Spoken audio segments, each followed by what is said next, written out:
Yes, Senator Sahil. Schumer, if Republicans are able to succeed at using current policy baseline in this bill for reconciliation, what kind of a precedent would that set, and what might future majorities Look, do? first, I'm going to call on Jeff, our expert on this, but first, let me say this. The American people are not interested in the arcane aspects of reconciliation policy. They want to know how it affects them.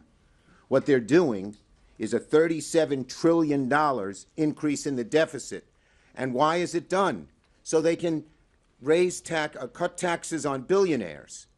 So that's the bottom line here, what it's doing. And not just what it's doing to America today, what it's doing to our children and our grandchildren in terms of this enormous, enormous debt that is going to be on their shoulders. And we all know, sooner or later, you pay the price for debt, and it will happen sooner than people think with the enormity of what they're doing.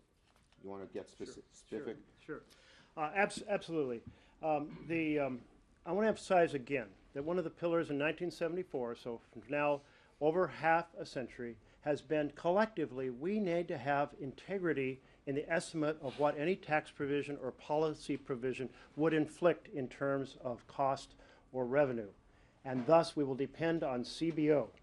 That's extremely important. So the Republicans said, well, you know, we'll just create phony numbers to create a phony estimate and say all of these tax provisions that will increase and create $37 trillion of debt already existed far into the future, but they don't exist far in the future. That's why it's a fraud. That's why it's phony. That's why it's a deliberate deception to pretend to the American people they're not adding massively to the debt. So they thought, well, maybe we'll just put a clause into the budget resolution that says we'll use this fraudulent system. And then it became so clear that it was so out of sync with our precedents that they even withdrew it.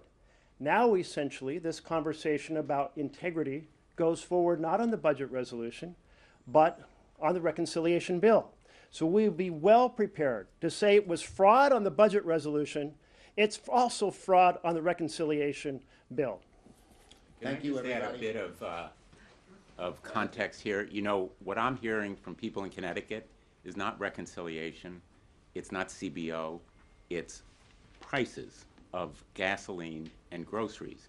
It's what will happen to my children's education. So I think that Senator Schumer and Senator Wyden make exactly the right point. We are going to reach American people at their pocketbooks, in their everyday lives, not with the kind of inside the beltway stuff that most people are focusing on here. Thanks, everybody. Feeling